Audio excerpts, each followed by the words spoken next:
Hello, hello. Welcome back to Reaching New Heights in the Arts.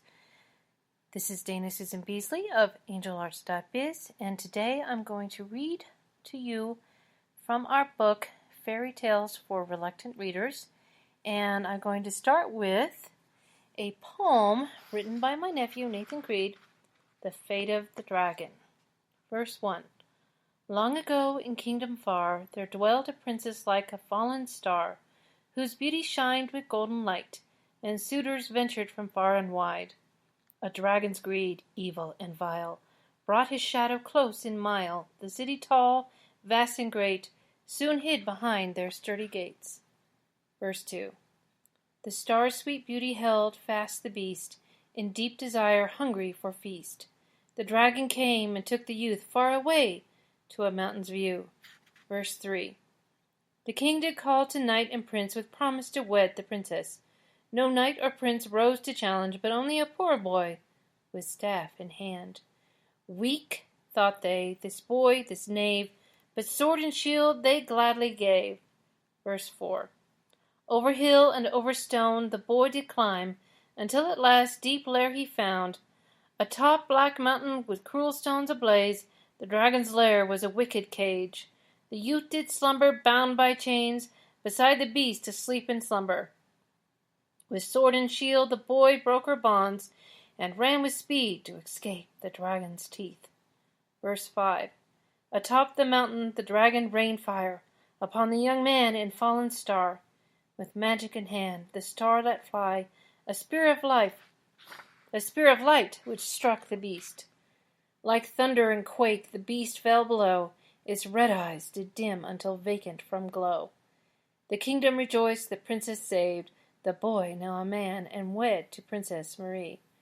Her hair like silver starlight, her eyes blue as sea. Her beauty held capture the man, never to flee. His wisdom and justice ruled over the lands, and all was well in the kingdom Ravalanche. Verse 6. Years passed by, the kingdom made rich. Now the queen lays in troubled sleep. Something dark, vile, and wicked dwells deep within her troubled heart. The boy, now a king, enters her chamber as the queen falls trembling in fear. "Dragon! I saw the dragon!" she shouts, her eyes aglow with an evil yellow. The queen cries out, her body transforms into a woman. She is no more. A dragon she becomes. With burning tears and mighty wings, the dragon queen tries to flee. Arrows fly, torches are lit. The king now kneels in sobbing fits. The dragon queen is angered and hurt by the foolish minds of her once loving people. Verse 7. The dragon queen returns with wrath. Years have passed since the king saw her last. Now his hair is silver and gray, and the dragon queen's revenge is not easy to sway. The battle rages on until at last it is over. The dragon queen is slain, and the king's grief leads him to slumber. The kingdom falls into ruin, their riches fade away. Now only a memory with these stories still remain. And that is, once again, The Fate of the Dragon by Nathan Creed. And now I'm going to read you a different kind of story that Nathan wrote in this fairy tale book. And it's called Cry for Me.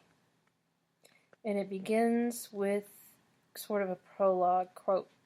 Saddest days all wrapped in blue, where sun never shines when I'm not with you. Bye bye, butterfly blue, how I will forever miss you. Rain fell heavily outside the coffee shop window as the young blonde woman stared intently out into the storm. Through her piercing blue eyes, as tears ran down her face and over her bare, gentle hand, which was placed underneath her sharp, angled chin. Across the polished wooden floor sat a tall, lean man with broad shoulders, dressed in black jeans and shoes, and a long-sleeved, dark brown turtleneck and half-rimmed glasses upon his face. His medium-long black hair fell to his chin, and he sat with one leg crossed over the other, and his own hand placed under his chin as if mimicking the sorrowful lass at the window.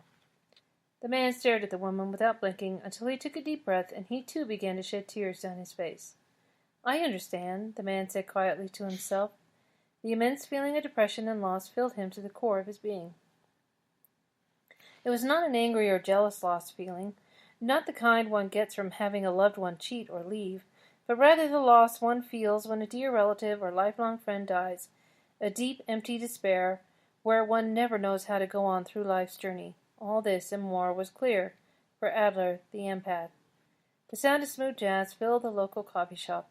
All the while, people of all sorts sat at tables at the coffee bar, talking amongst themselves, never noticing the heartbreak, only but a few steps away. "Are you all right, miss?" the man asked as he arrived at the blonde woman's table. The woman looked up, half startled. "Oh, yes, I guess it's just one of those days," she replied with a fake smile. "Do you mind if I sit with you for a moment?" the man asked with a warm grin. "Sure, I could use someone to talk to. You see, Your father just passed away," the man said in interception. The woman looked puzzled. "Yes, how did you know?" "I have a talent when it comes to reading people's emotions. I guess you could call it a gift," the man responded as he once more crossed one leg over the other. "Well, if it's what brought you over here, I think I will call it a gift," the blonde said with a real smile this time. "What was he like, your father, I mean?" the man asked, placing his hand over his chin with one arm tucked under his elbow. "Well," she said, "he was a carpenter, a good one, too. He made all the furniture in our home, all of them beautiful and well made. Nothing has ever broke apart on us yet, and all the wood still smells like his tobacco from his pipe. He was always so kind, and our kids all loved him."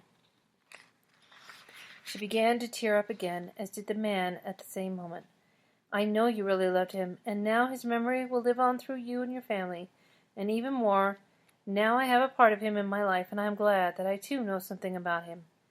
The blonde stared at the young man for a long moment, and then a smile spread across her lips. "You're not like other people, are you?" she asked, feeling a strange energy about the man. "No, I'm just like everyone else, with only a few differences," he said. "What's that?" she asked, now leaning forward with her hands resting upon the table surface. "I listen and watch, and then I care." "Well," the blonde said, "thank you for all of the above." The man and the blonde talked for some hours more, there in that local coffee shop where things seemed so dark, for one woman only to turn bright from a fateful meeting of a stranger. A man who listened, watched, then cared, and in the end made all the difference. And again, that's a story by Nathan Creed called Cry for Me, and that is in our book called Cycle of 12 Fairy Tales for Reluctant Readers.